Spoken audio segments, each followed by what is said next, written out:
Okay, we have powered all the way through and reached the last presentation of the day. I hope you have enjoyed all of the information that we've shared with you thus far. So our next session is entitled Lessons Learned the Hard Way. So we're going to sort of tie it all up with a bright bow, okay? This session is going to be led by our Commissioner for Trademarks at the U.S. Patent and Trademark Office, Dave Gooder. Now, Commissioner Gooder has worked for more than 30 years on intellectual property and brand protection challenges, facing iconic global brands, especially brands in the distilled spirits and wine industries. Now, before joining the USPTO, he served as the founding managing director and chief trademark counsel at Jack Daniel's Properties.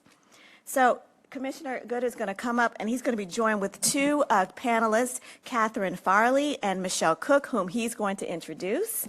Okay, so I'm going to pass this microphone to him. Thank you, Commissioner. All right. Great. Come on down. Thanks so much. Tell you what, I'm going to stand over here. Can you all hear me okay? Yes? No? Maybe? Yep. Okay, good. As we get settled, we've had a busy morning.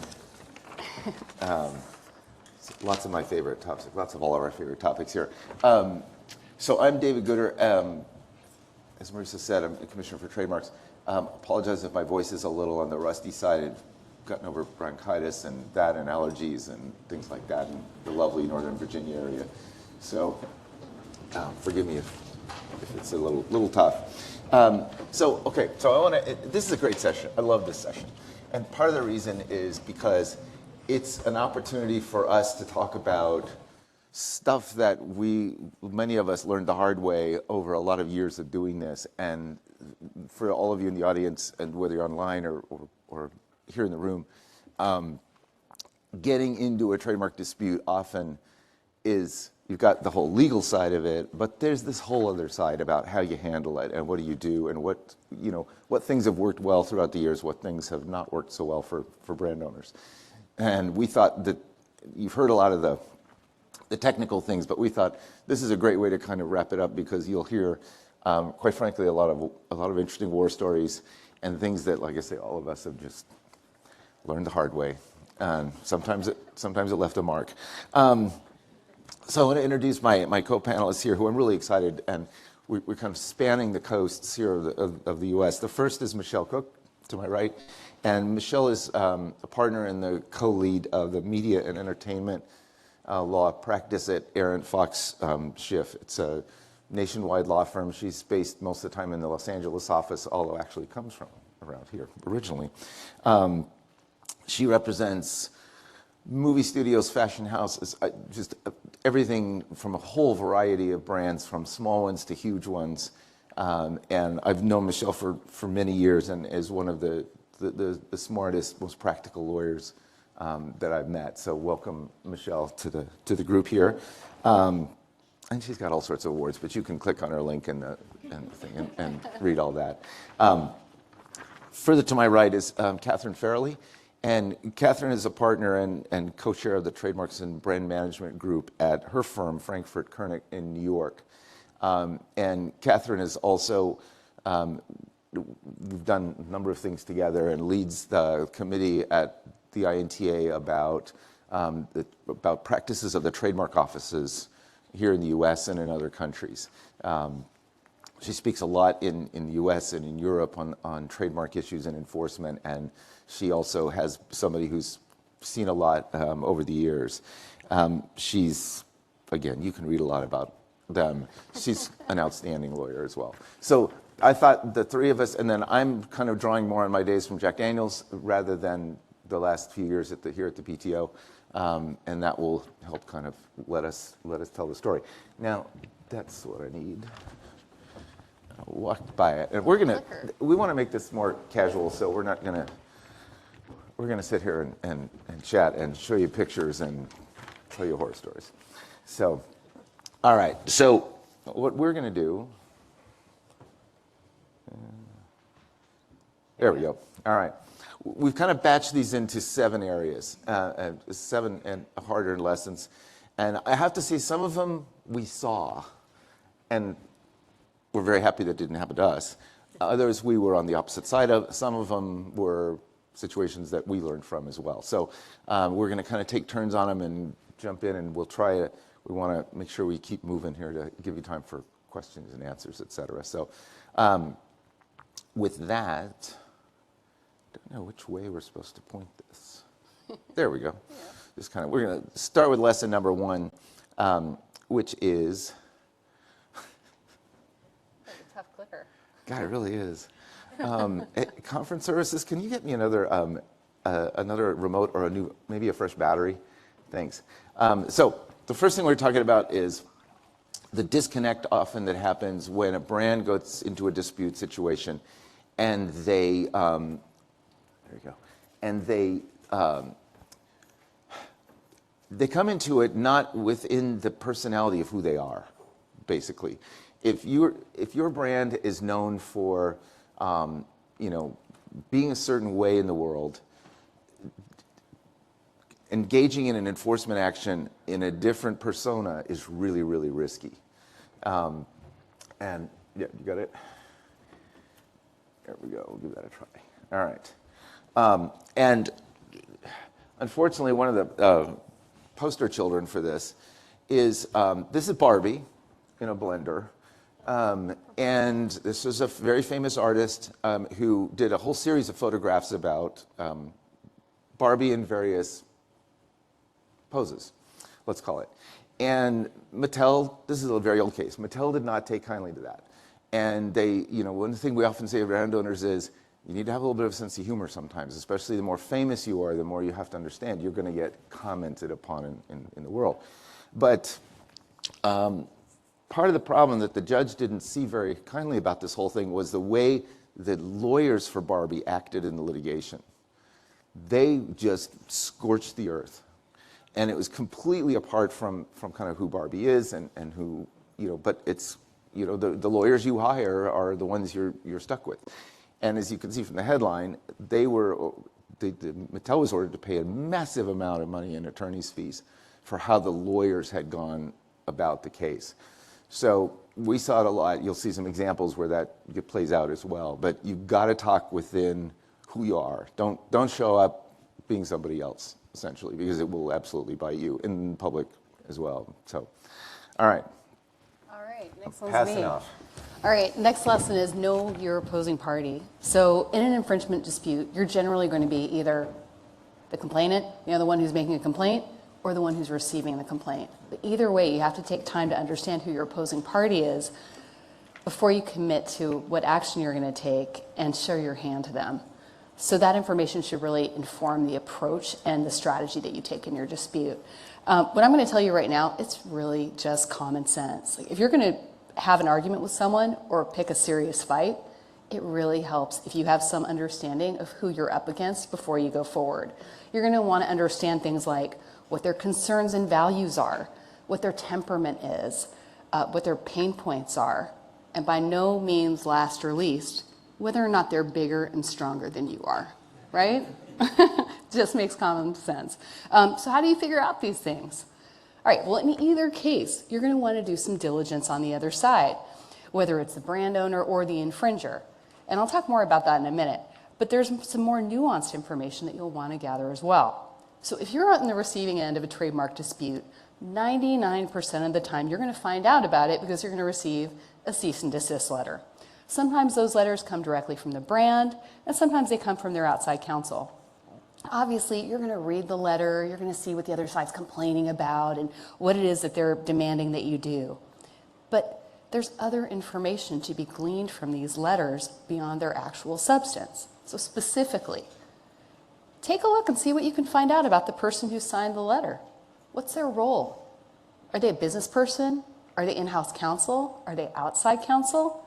See what you can learn about the sender from their online presence, like their LinkedIn profile, online interviews, and their social media posts. Pretend you're about to go on a date with them. Just kidding. You may be able to get a sense of their personality and whether the person's likely to be reasonable and like a nice person, or whether they seem like a total hothead. Also, the letter itself can signal how seriously your opposing party takes the issue. So if you get a relatively friendly letter from a business person, and we'll talk about this a little more later, but that often signals that the other side believes that the issue should be able to be resolved quickly and amicably. So take a note from that. On the other hand, if you get a really robust letter that's well-reasoned and supported, and maybe it attaches some evidence, you're going to take the note from that the other side is taking the matter seriously. And if they attach a complaint to the letter that's already been filed in federal court, you better take it very seriously and maybe hire a lawyer. When you get a letter from the other party's outside counsel, look up the law firm. Read the attorney's bio.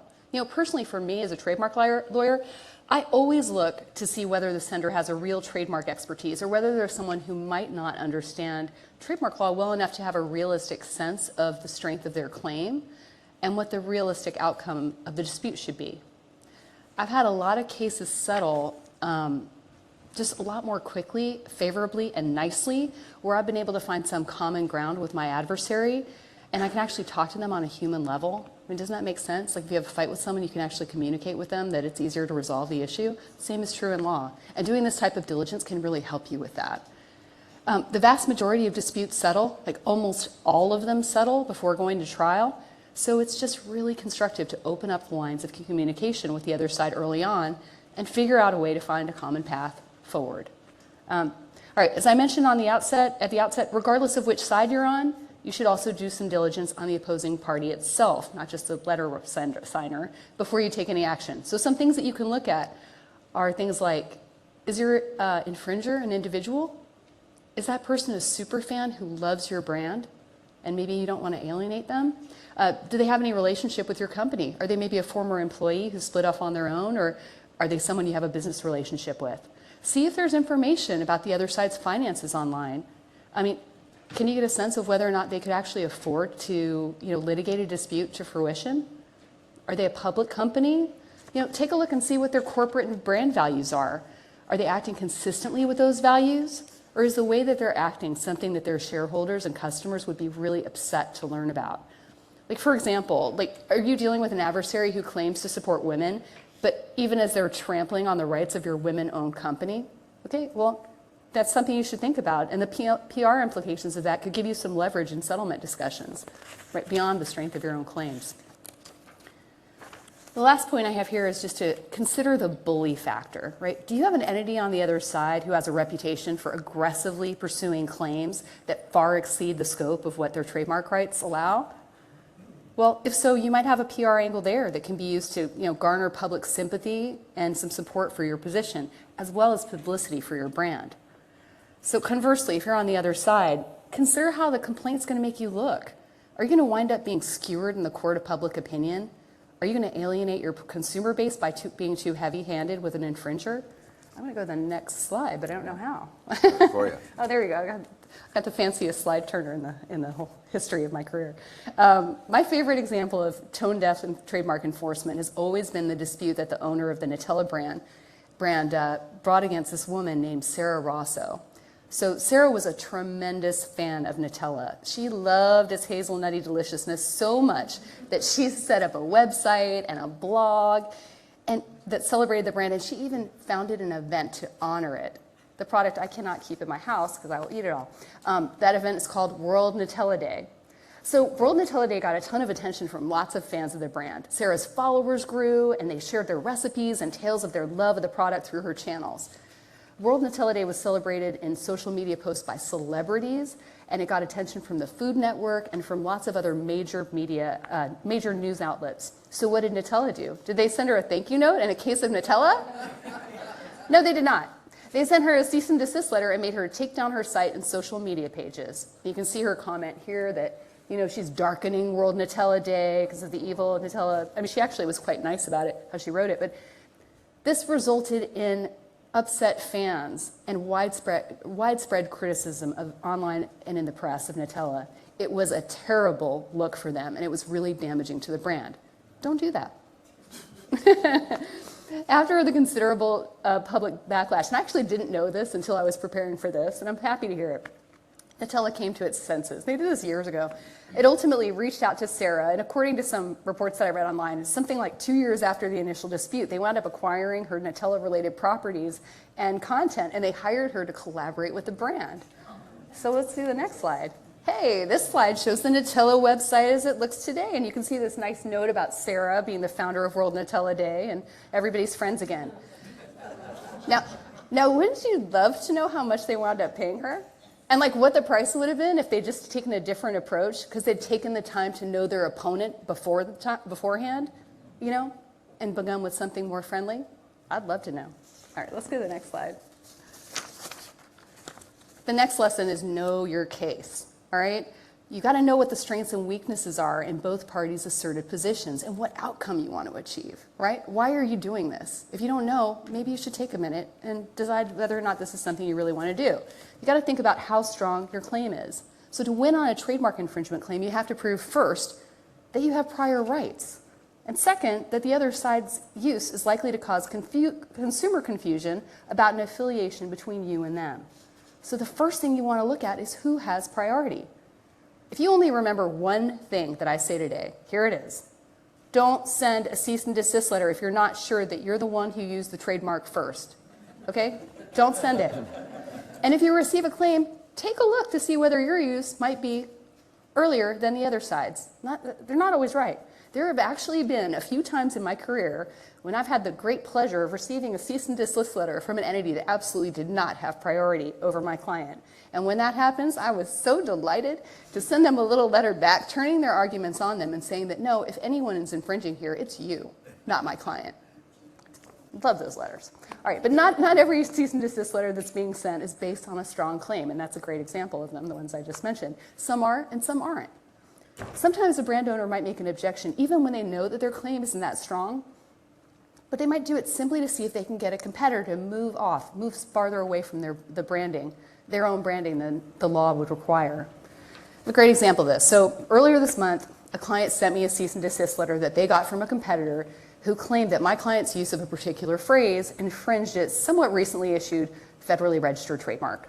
So the client was pretty upset about the letter. We talked about it. So then I looked into it, and I found that my client wasn't using this phrase as a trademark at all. They just used the phrase in narrative. So like in the middle of a sentence, lowercase letters, not like a trademark at all. So they just used it in narrative to talk about a feature of their services. My team and I dug a little bit more, and we found almost 20 other companies in the same industry that use the phrase in the exact same way. Then we looked a little bit more at the other side's use, and guess what? They were also using the phrase in narrative to describe their own product. So all that evidence showed me, how very weak the other side's claim was and how thin the trademark rights they were relying on were. So we sent them a response that was a lot of fun to write, and it attached the evidence that we found, and we refused to change the use, and we told the other side if they wanted to continue that objection, they were going to be on the receiving end of a petition to cancel their mark as being merely descriptive. And guess what? I haven't heard anything from them ever since. So, know how strong your claim is. All right. I feel like John really well covered all the points that courts look at when evaluating the likelihood of confusion. So I'm not going to go over them too well, but just be thinking about things when you're evaluating how strong your claim is, like how similar are the marks? How similar are the goods? Are they sold through the same kinds of stores or to the same target consumers? Because if they are, it's probably more likely that the marks are going to be confusing. Look at how much care people take when they buy products. Like, is it like chewing gum where you barely look at it and throw it in your cart at the last minute? Or is it something like, I don't know, a big screen TV where you do a lot of research and try and get the best one, where there are less opportunities to be confused? So the next thing, honestly assess your position. You got to look at these factors that I mentioned and honestly and realistically assess your own position and whether you really have a viable claim or a defense or not, right? If you're on the receiving end of a claim, consider whether or not you're in the wrong. You may very well want to get the advice of a trademark lawyer on this. And some points you might want to think about are, have you ever heard from any customers who were confused about whether your products were associated with the other party? Courts find actual confusion to be the most persuasive evidence of likelihood of confusion. Consider whether you did any trademark clearance searching before adopting the trademark to be sure that it was available before you started using it. And by the way, if you're not doing trademark clearance searching before you adopt a trademark, please start now.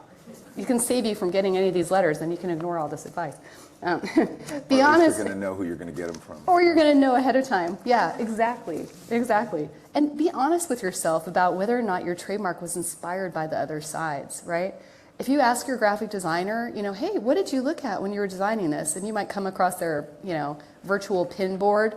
And if a picture of the other side's logo is on that pin board, you'd really like to know about that ahead of time rather than having it come out in discovery, right? Or if they used AI, and maybe AI referenced this third-party logo and came up with something really, really close, you should probably know that ahead of time. So think about what your position really is. Also, think about why does this case matter and what's the actual harm. So before bringing any dispute, right, and I said this a little bit before, you should really have a clear understanding about why you're bringing it and what you want to accomplish. If you're on the receiving end, it's really helpful to understand what is at the heart of the other side's concerns. And we'll get into that a little bit more later on when we talk about settlement positions. But consider whether the other side's actions are causing core harm, like taking sales away because your customers are accidentally buying their goods or services instead of yours. Or is the harm more peripheral, something that doesn't divert your sales to the infringer, but it damages your brand another important way, like by using it in ways you would never approve? So I have a few examples on the next couple slides. And on this one, you can see a direct competitor. I mean, if I barely looked at this and I was just running into a store, I might think that was a 7-Eleven. They're called 11-7, though. I'm sure they think that's very different. But they're using 7-Eleven's signature colors, the very similarly stylized 7 and the word 11 written out in green, just like 7-Eleven does. To me, that looks like a clear attempt to boost sales by making customers think that this store is somehow affiliated with 7-Eleven. Can you go to the next slide? So here we have some examples of uses that cause more peripheral harm. But they're nonetheless really damaging. So I'll talk about this one here. There's a Barbie bong. Can you imagine Mattel, poor Mattel, when they saw that? I mean, this is a product that's sold to children. Barbie is a product, not this. Barbie is a product. Oh, I hope. They're bad actors. I don't know. No, but I hope not. But Barbie is a product that's sold to children, right? And it's a wholesome brand. And having a bong that's not right. So anyway, this is a type of serious peripheral harm that they'd like to avoid. And I don't know, Dave, do you want to talk about these? Yeah, so the other two, I'll talk about the Jack one, and we can talk about the third. But the Jack Daniels, there were these people who were taking the bottles and using them for all sorts of things never intended. And this one happened to be they were cutting off side of the bottle and selling them as a nut dish for your home decor. And, bottle never intended for that, et cetera. Well, that doesn't infringe necessarily on sales of whiskey, but it certainly infringes on the image and the safety, product safety, et cetera. Likewise, the skateboard deck is an interesting thing. So the alcoholic beverage industry works really hard to keep their product away from anybody under legal drinking age. License anything in that realm, and they'll stay well above it. So somebody coming out and doing a Jim Beam skateboard deck that is sold to kids, teens, et cetera, is going to put the Jim Beam owner in a really bad light. But again, that's peripheral to what their core business is, which is sale of whiskey. But you can see why people would be concerned about it. Yeah, and also, you probably don't want people drunk riding or drinking a lot of Jim Beam and then on the skateboard. On the skateboard, you get hurt. that's very possible. You go to the next one? Yeah. Oh, yeah. This one's yours too. So one of these kind of cases is how much does this matter to you? What do you look at when you really see it, et cetera? This is Jack Daniels bottle, and this is a case that started about a decade ago. It ended up at the U.S. Supreme Court a year and a half ago. And this company was a toy manufacturer for pets, and they wanted to be edgy. And the item on the left is actually a squeaky dog toy, and it's about the same size as the bottle, et cetera. And the blow up in the middle is what the label actually said, which was all about basically dog poop. And then I'd love the graphic on the right is showing what size of a dog this would be useful for. And we saw this and we thought, well, that's kind of unusual. And the more we dug into who these people were, first of all, they were a private company. They're not public, which means they don't have to answer to Wall Street, to the public nearly as much. They are the second biggest pet toy maker in the country. And they had a strategy generally of knocking off big brand owners to be edgy, because when they went to trade shows, they wanted to be edgy and the type of thing. And they had done Budweiser ripoff, just a bunch of them, Tiffany, and their strategy was, the minute they get a letter from somebody, they sue them. They didn't wait around. They just sued them in Phoenix and then let the chips fall. And over the course of this dispute, though, when you realize it, you start doing some research, and something like 35–40% of consumers we asked thought that we were involved in this, which was a little surprising, but you can see why it would, as we told the court, it's like, look, Jack Daniels has a sense of humor, it's just not potty humor. And so that's kind of, part of the issue. And so this case went all the way up to the Supreme Court. Defense kept saying, well, it's parody. And it's not parody when you're actually using the mark as a mark to sell your own product. And parody is a factor to consider. It's not an absolute defense. It's not like the other types of things. So anyway, I finally asked the head guy, who was really interesting, and I said, why do you want it? I mean, to us, we're doing it more for the image and things like that. This was a smaller company spending a fortune on this. I said, why are you doing that? And he said, because it gives me bragging rights at sales conventions.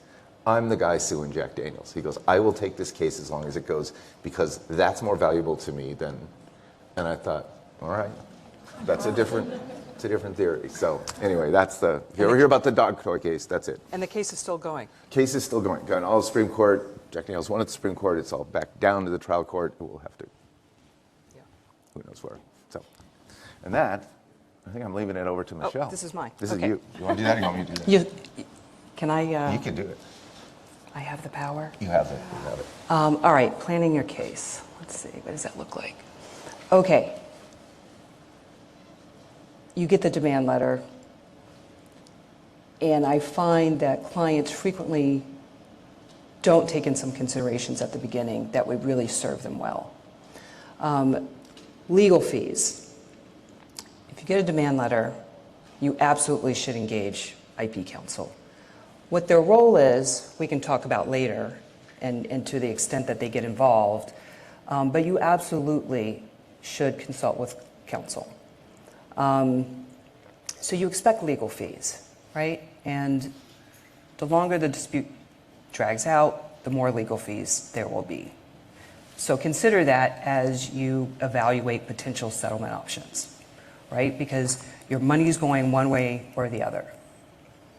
And if you love your lawyer, great, pay your lawyer. But if there's a business solution, really keep that in mind. But the issue that I think most clients underestimate is the business disruption, right? Not only do you have the legal fees, you have to find the documentation and the information in your organization to respond to it. You have to maybe dig through the archives, which may be not well organized or maybe not easily accessible. You might have to consult with former employees. You might have to find that vendor that drew your logo, and you need to understand how they created that logo in order to respond. That's part of your defense. And maybe you can't find that graphic artist. I've had, especially now, there's so many websites where you can just pay to get a graphic rendered, and they'll create them specifically to be used as brands. That's incredibly difficult to back end if that is something that's authentic, right? That you can actually claim ownership to. And frequently clients have used that. It depends on what license you got. Or people pull something from Getty Images and think, well, it was free, it's on Getty Images. It's like, nope, if you read the license, you can't make commercial use of those free Getty Images, right? And so when you use it as a brand, you are now in commercial usage. So that can be, so the amount of work that it takes to just gather the information necessary to respond to a demand letter can be significant, in addition to some of the things Catherine mentioned in regards to all that due diligence. So what you're in fact doing is directing your time, your money, your personnel, your internal resources, all into defending against the demand letter versus achieving your business objectives and expanding your business. Right? It can be very disruptive, and it can even kill your business, right? Depending on how aggressive the other side is being. Yeah, and I think one of the things that people, my internal policy always was, we don't take a loss, we don't start something unless we're actually willing to finish it. Because it's a lot of companies will kind of go, oh, just send them a letter, they'll go away. That's not always going to happen. So just those are the conversations, like you're saying, to have ahead of time, because if you get a response you're not anticipating, all of a sudden you may be in it, and then it's a whole lot harder to get out of it. All right, one thing you can do to help minimize the business disruption is to pick a team. All right, and the team depends upon your response, right? Do you want the stormtroopers or do you want the princesses, right? I mean, your approach really, I mean, we've talked about this a little bit, and we're going to talk later on about tone. Really can make a difference in how these disputes proceed or resolve. Now, I have advocated that you engage IP counsel, and if you do that, treat your IP counsel as part of your team, right? And that means give them all the facts, give them all the information and documents they're asking for. I have clients who say, I'm just going to give you this part because they're trying to minimize legal fees, right? They think if they only give you half of what you're asking or what they think is relevant, that they're saving themselves on legal fees. But what you get when you do that to your outside counsel is you don't give them the full picture. They can't do a complete analysis. They can't properly assess the strength of your position or the strength of your defense or offense. And they might craft a strategy and a response that had they known, they would have done something different. So down the road, if those other facts, those adverse facts come out, those bad documents come out, now you've handicapped your how you proceed, right? And you might have even damaged your case because you may have made arguments that you should not have and would not have had made if your counsel had known all of the facts up front. So, on behalf of other lawyers, they are there to help you, right? So give them everything that they're asking for so they can give you the best positioning possible. Your internal team also is really important, right? If you are the owner of the company, do you really need to be in the weeds on every detail, right? And so your team can help minimize that business disruption. So pick your team carefully and empower them to act, right? If they're checking you with every detail, that kind of defeats the purpose. Clearly identify your goals. It's something Catherine talked about, and I'm going to talk about even later because it's super important, is the demand letter about a small logo that you use on one page? Do you care? Is it relevant to your brand? Is it cheap and easy to fix on the website? Can you do it seamlessly without disrupting your customer experience? Right? You have to really think about what you want to do and then communicate that to your team. If the answer is, I don't care about this logo, then your team's focus should not be digging their heels in and fighting tooth and nail. Instead, it should be, how do we create that new logo? How do we make that replacement that's seamless for our customers? And how do we resolve that dispute without writing a check to the trademark owner who's making the complaint? Right? So make sure you convey exactly what it is and weigh the options.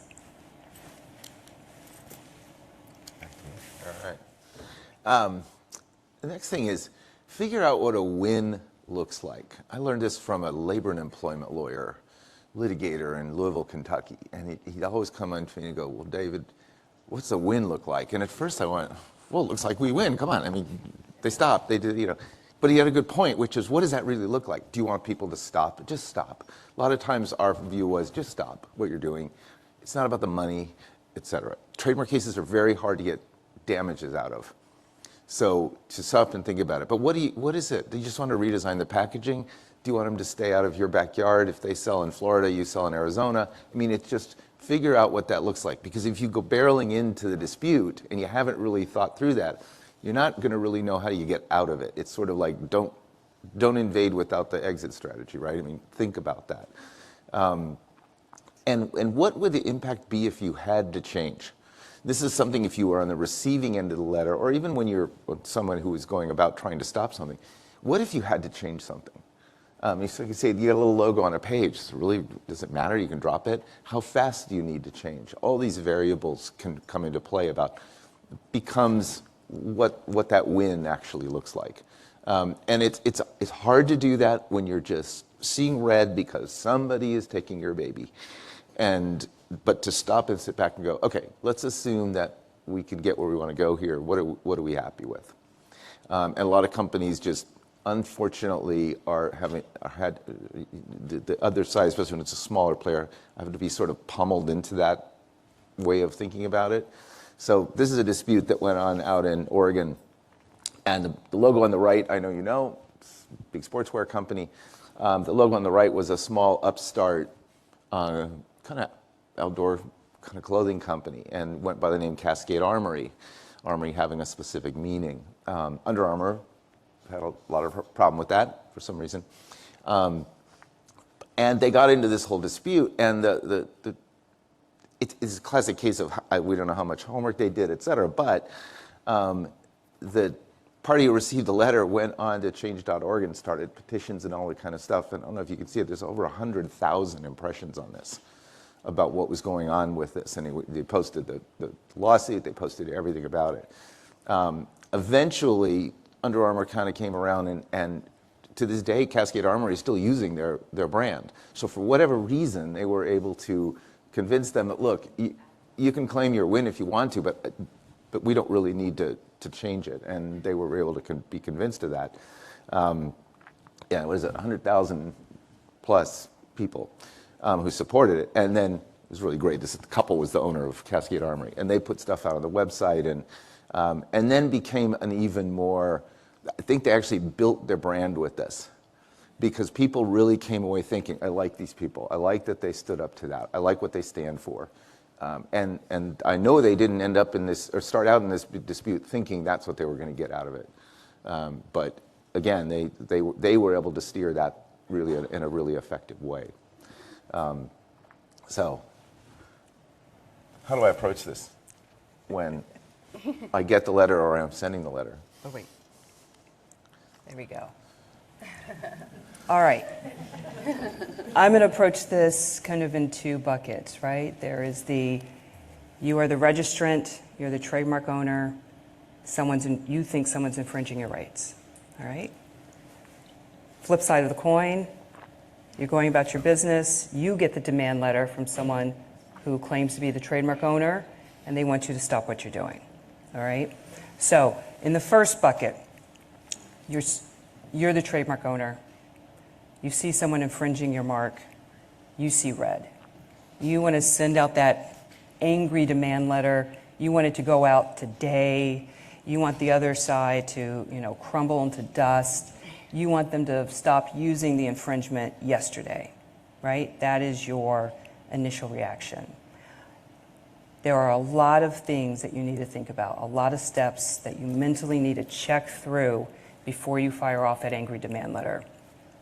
Some of them Catherine's talked about, right? Of all the things you can do, all the research, all the due diligence you can do on your opponent and your own usage, right? So you need to be reflective and even figure out, is a demand letter the right thing to do, right? Because if you turn out to be the junior party, right, and the other side is, you don't want to open that fight because you might lose it. And like Catherine, I too have gotten that letter. And sometimes the client's angry enough to push it, saying, no, you stop. And then, which is definitely not what they were trying to start when they started the fight. So that's the investigate before you act, right? Your federal registration, I'm sure this was covered earlier, gives you the presumption of ownership, but it is a rebuttable presumption, right? And that's why someone who used their trademark first, before you did, or before you filed your application, will win, right?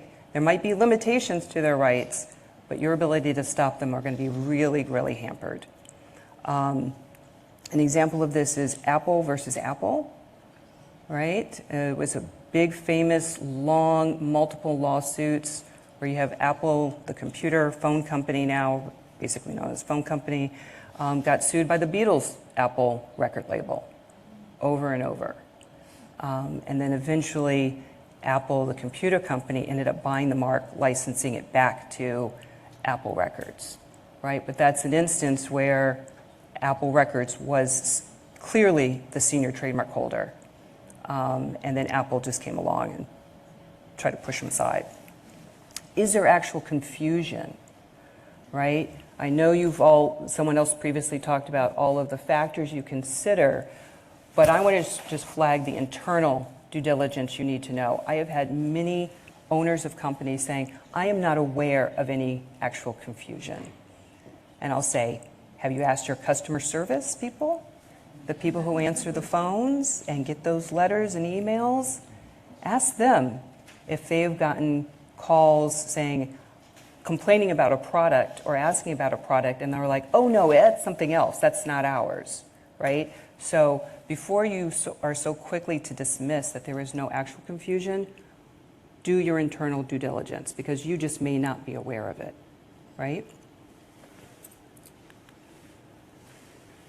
All right, we talked earlier about your goals and what a win looks like.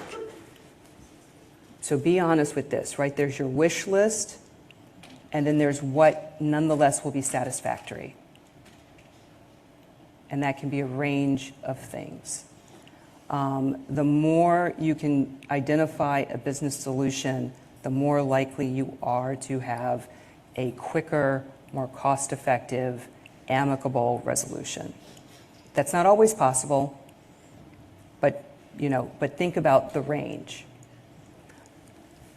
Again, consult with your IP attorney, right? Your IP attorney will give you suggestions you may not have thought about, right? You might think, oh, I need them to stop. We might be able to identify something that's like, well, what if they did this? What if they added a word to it? What if they changed the logo and kept the word? What if they changed the font? What if they changed the colors, right? I mean, there can be a variety of ways to reduce the conflict with your rights that you might want to consider. And they can also give you a reality check. How strong is your position? That might also temper down how strong and aggressive you are in your response. Oh, I'm sorry, in responding to the demand letter. This brings me to tone matters. Again, is the pounding of the table really the appropriate approach, right? That is dictated by, we talked about your brand. What is your image in the universe? How strong are your rights? How egregious is it, the infringement? And really, what are you asking them to do? Should the letter be sent by you or your outside IP counsel? Again, this has to do with you engage with your IP counsel to consult, but it doesn't necessarily mean they have to be the face of your response, right? They can help you craft the letter. They can help prepare you for a phone call with the other side. They can make sure that you don't say something that can be used against you if it escalates into a litigation, because it certainly will be if you're not prepared. So make sure that you talk to an attorney. And if you do have your attorney be the face of you, make sure that they are acting in alignment with your goals, right? You control your lawyer, not the other way around. And so your lawyer can suggest all they want, but ultimately the decision is up to you as to what they do. I used to represent Eddie Van Halen. And he had lots of intellectual property, some of which he invented things, but he also had artwork and other things that he created. And he had a very significant fan base. So even when they weren't performing for years, rabid fan base, right? And people honoring him, right, in homage, would create things using things that he owned the IP to, right? And so how do you go, you have to be really careful in that approach to your fans, right? Your fans are supporting your legacy. They're still buying your albums. They're still streaming the songs. Do you really want to drop the hammer, right? Like in some of the examples we've seen. And so, you know, in that instance, we really focus on people who try to make commercial use of the property, not people who had a fan site, who may have put it on their website, but people who were trying to make money using the IP. But even those fans, and you could tell the fans from the people who were just freeloading, they may just not have understood his IP rights. They may not have understood that what they were doing was harmful. And once we explained it to them, they go, thank you so much. Can I get a free ticket? No, you can't get a free ticket, but thank you very much. And they would stop. And it's also interesting because I remember my letters frequently appeared on blogs. And so that really became, you know, I became a reflection of the client, right? And so again, make sure your client is acting in your best interest, reflecting who you want to be seen as, your company. Your counsel is your extension. You mentioned phone call. One thing I'll say that I've learned the hard way was if the people on the other side are in your industry and you see them at conferences, or you pick up the phone and try to just have a phone call with them, because when you get it, the more you dial it up, you know, think about it. You had a phone call, that's pretty low key. You got a letter from you to them, that's a little more amped up, but not so bad. The minute you pop the lawyer into this whole equation, it changes the complexion. And I remember the CEO of this company said, if somebody had just called me, we wouldn't have gone through all this. And I thought it was such a point. Yeah, absolutely. I was telling you guys too, like I had a client who had a dispute with somebody who was a fan, and their approach was to send a note that said, hey dude. That's how it started, the hey dude letter, which I always thought was brilliant. And it was just open up lines of communication and made things friendly. And it was resolved almost immediately. So it's a great point. So the flip side is, you are the alleged infringer, right? You get the angry demand letter, and you freak out. What do I do? Now, everything I already said already applies here. Same thing, right? Know your facts. Do you engage a lawyer? Do you try to do a business solution? It's the same thing. I would recommend consult with your lawyer, assess your position, and like David said, especially if you have a relationship, or if the letter, Catherine mentioned this, if the letter came from a business person at the trademark owner, they are reaching out to you, right? It means they think this can be resolved probably quickly and B2B, right? And whenever I have a client, I think I see an opportunity for that. And I sometimes have clients who don't want to deal with it. Just deal with it. And I'm like, no. You should write this letter. Now, it might be me writing the letter, but they send it out. And then, you know, I write a different letter than what I would send out for them. But always take that opportunity if you see that door open. All right, and then a controversial thought is, can you ignore the demand letter? Right? Can you just ignore it? And I think we're going to get a range of opinions here on sometimes what to do. We've already talked about a few people who have aggressively gone after people, even if it was maybe a stretch. I'm being really generous here, a stretch of their rights, but they have a big legal budget, and they'll just like, well, outspend you. That's all there is. We're going to outspend you. That can be a strategy. And if you are a small company, a new company, that can be really devastating, even when you know you're in the right. You know, once the legal process starts, you're on that train whether you like it or not. So that is unfortunate. I find that answering a demand letter, one way or the other, tends to have the most upside, right? If you don't think they have a valid claim, say so. Give a strong, short response. and if they see it the same way and they were just kind of fishing, they'll go away, right? But let's say there is a legitimate issue. By responding, you let the trademark owner know you heard them, you understand, you value IP, you respect IP rights, and that you want to work this out. Trademark owners tend to be more flexible in resolving a dispute amicably, or let's say giving you 6 months' time to transition, not 2 weeks, right? If you are in a dialogue with them. The more that they spend on their lawyers, the more that they're spending enforcing, the more rigid they become in their position, right? That position becomes hardened. So I'm going to advocate that you should not ignore the demand letter, because even if you decide to ignore the demand letter, that in of itself is a decision, right? That has ramifications that you have to live with. Yeah. So I also think you shouldn't ignore the demand letter almost ever, but I've seen it be done effectively before. But generally that's in a case where somebody has a really thin claim and they send you a letter that looks like they just phoned it in. Maybe it's like a form letter and they kind of put in your name and not everything's quite correct. And you're like, God, they probably sent 30 of these today or 20 or this week or whatever. I have seen clients ignore those letters and they go away. That's not the norm. That's not the norm. But we did have a discussion about this, and I've seen it. I've seen a letter ignored to positive effect, but it's not a serious letter that you should ever ignore. So just to be clear about that.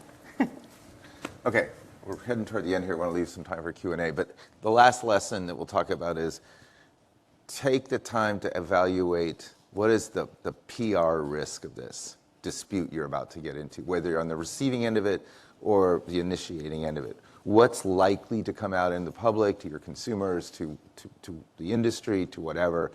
You've got to think about that, because you cannot predict what happens once these things start up.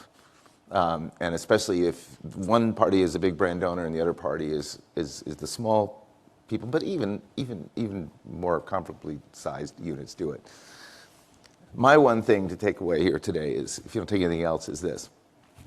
When I started as a lawyer, I worked with a firm that had a person who was a defamation lawyer, represented newspapers. And they loved getting the newspaper getting sued for defamation or whatever. And because his number one philosophy is, if you're going to raise the issue, all of it's coming out, right? So just think about that. And his point was this.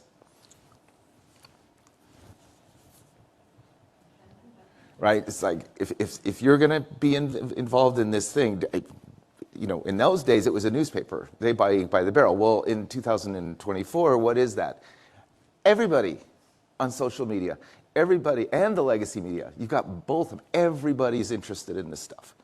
And especially if they can jump on the bandwagon of giving one of the brand owners, you know, their view of the world, they'll do it. You can find great cases. I'm going to skip over this one just briefly, but if you want to go on and do a search for Specialized Bicycles Cafe Canada, you will get this story, which is astounding. How this small bike owner, war veteran, living in Canada, you can hear all the things that they didn't do, right? And what ended up happening with it. The short thing was the CEO actually going up and having an apologetic meeting with this guy, because the media, everybody in the industry just went after him.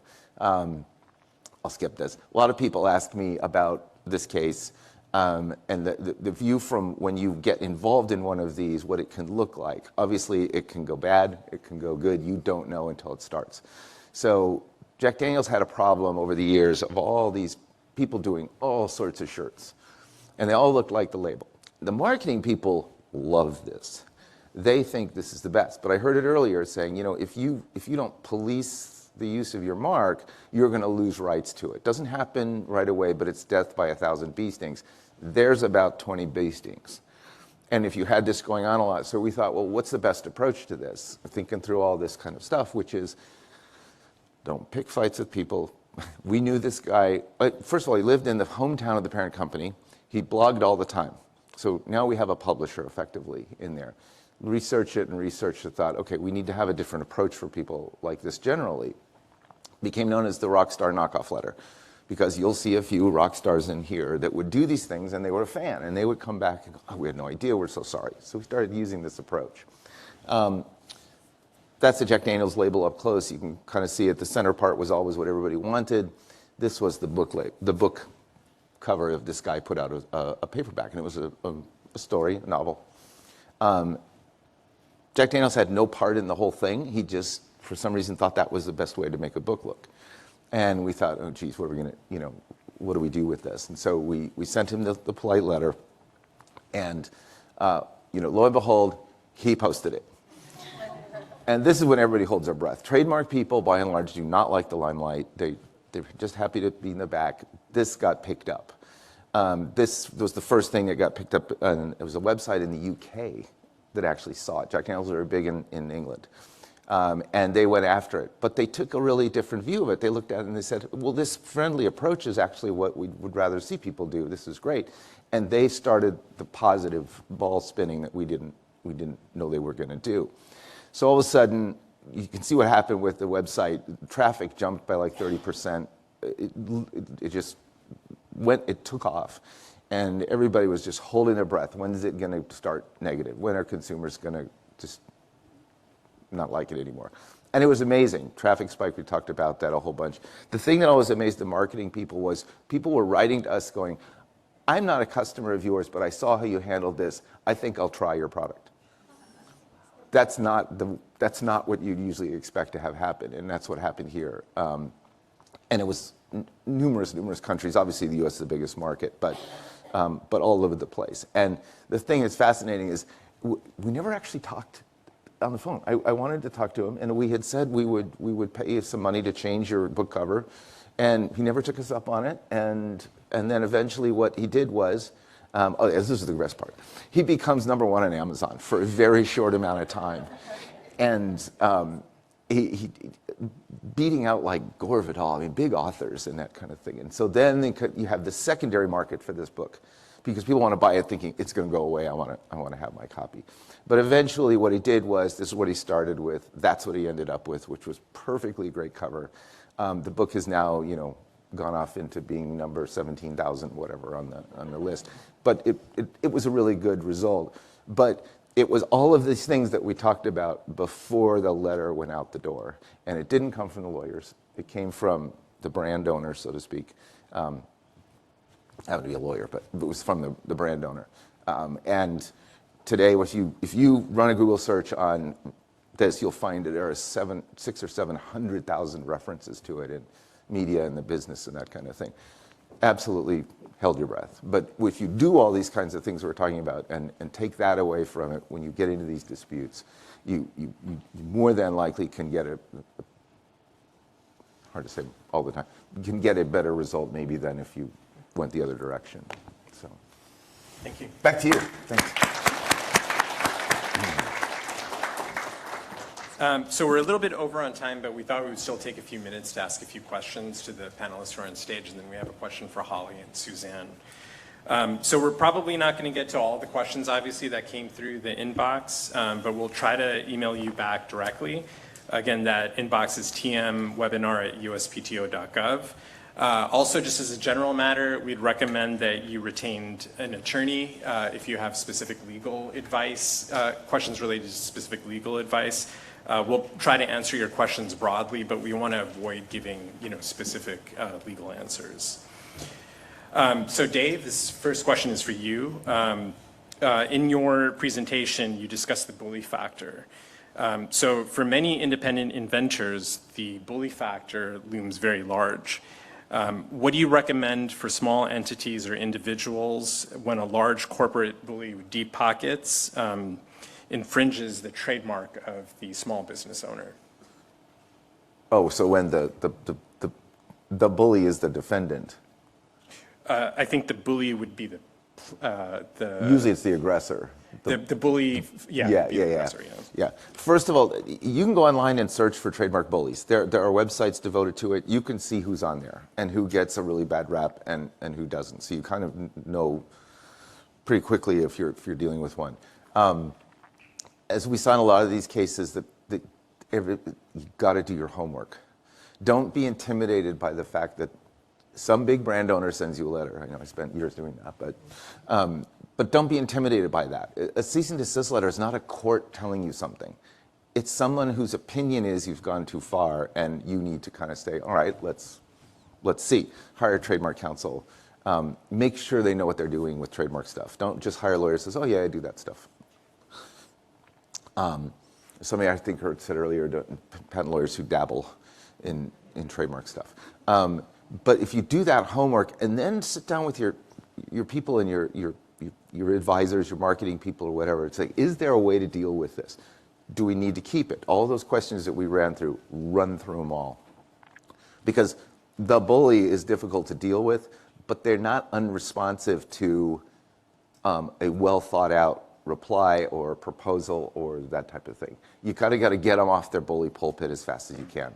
And I'm not talking about bully patent owners. I'm talking about bully trademark owners. I just don't work in the patent area. But I think if you follow all the steps, you try to charm them a little bit, show them you're doing your homework, show them you're not just jerking them around, because they've got the resources to deal with that, and you don't. And so the more you can just sort of, like the Nutella woman did, I mean, it just do that. But don't underestimate the power that the social media has on a bully. That's a good point. Yeah. So we got this question from a third-year law student, and it's on artificial intelligence. So do you believe that AI has the potential to, one, streamline clearance searches, and two, help business owners answer tough questions and mitigate business disruption? I can feel that. I'd absolutely think that AI can help out with clearance. I think it can make that process easier for lawyers. I do. I don't think there's any substitute at this point in how AI operates for human judgment and real world knowledge and knowledge of the law, but who knows what the future holds. And I don't remember what the second part was. So will it help business owners answer tough questions and mitigate business disruption? I mean, maybe. Yeah, I think if AI gets to the point where, we don't want AI doing the unauthorized practice of law, right? Because that's illegal. So, but if AI gets to the point where it makes those clearance cheaper for business owners, absolutely. I think that's a win-win for them and also for trademark lawyers. So. Yeah, I would say when clients call me with a new mark, I try to educate my clients to have done the first cut, right? Did you do a Google search? Did you go on social media? Spend an hour of your time rather than an hour of my time on the clock to see if you find anything that looks like a problem, right? If you think it's a problem, it probably is, right? I mean, there's a common sense cut at it. And so I think to the extent you can use AI to help you with that first cut, absolutely you should do that. I mean, that's just another tool that's available. It's free. It is not a lawyer, though, right? I mean, it is not providing you with legal advice. So I would not substitute the AI for engaging or talking to counsel, but I absolutely would use it in the clearance process that you can do yourself, because that might help you figure out, oh, that mark is not available. Let me move on to something else, and you've never even encountered, $1 with your lawyer, right? So you should absolutely use it for that purpose. So another question we have is, you discuss priority use, and sometimes the sender of the cease and desist letter may not know that they actually don't have priority use. So any tips in how you would research priority use? Is it Google searches? Is there anything else broader that they can do? Archive.org is a great resource to look at someone's website, to go back to maybe before your date of first use and see if the other side's website already had the mark on there. You can hire a private investigator to look into it. I mean, you've got to look through the materials and really do your diligence. And if you're not sure, again, don't send a letter. Just wait till you're sure. Yeah. All right, perfect. And then the last question for our panel, and then we'll go to Holly and Suzanne. How do you counsel brand owners who might get really kind of emotionally attached or invested in their brand? This is probably something you deal with on a frequent basis. How should they approach the trademark, and how do you counsel them to kind of navigate those waters? That's difficult. One of the first cases I had as a young lawyer, in the water industry, our client had infringed this other company's bottle, just did. And we're in this conversation, and I said, I asked the guy, he's a very nice guy, I said, why is this case is obviously very important to you? And he said, Mr. Gooder, he goes, I have 4 daughters. This bottle is my son. It was that important to him. So people do get latched on, especially, and it's not a small company thing. Big companies, CEOs can get all obsessed with what they think is the perfect mark. And I don't know, what's your... I had a celebrity who wanted to create a makeup line and came up with a mark, and only this mark encapsulated what they were trying to embody in this product line, right? It was the only mark that would do. A screening search identified like a spot-on obstacle, and I was like, move on. No, this is the mark. And I was like, okay, well, maybe I'll do a full search, which is a more deep dive into evaluating availability of a mark. And I said, maybe I'll see if something else, changes my opinion. No, made it worse. And they were like, no, this is the only mark. Now, that was a client where we took an aggressive strategy. We went after that mark. And we had to do it in multiple countries to try to clear the way for this client's mark. Now, that client had the money, right? So, I mean, if you're not going to be flexible on your mark when you were told that there's an obstacle, you better have money ready to either defend your position or, sometimes, clients buy marks, right? I've had I've been called, hey, your client has this mark, I can't find it in the marketplace, would you sell it to me, right? So it might be available for sale, right? That business may have been gone. That individual may have, they started a clothing line, they've moved on to another business, they're not interested in it anymore. So you might be able to buy it. It may not be that expensive. You can always explore that, but really, to me, it comes down to money. Yeah. If you're going to be passionate about it, you have to pay for it.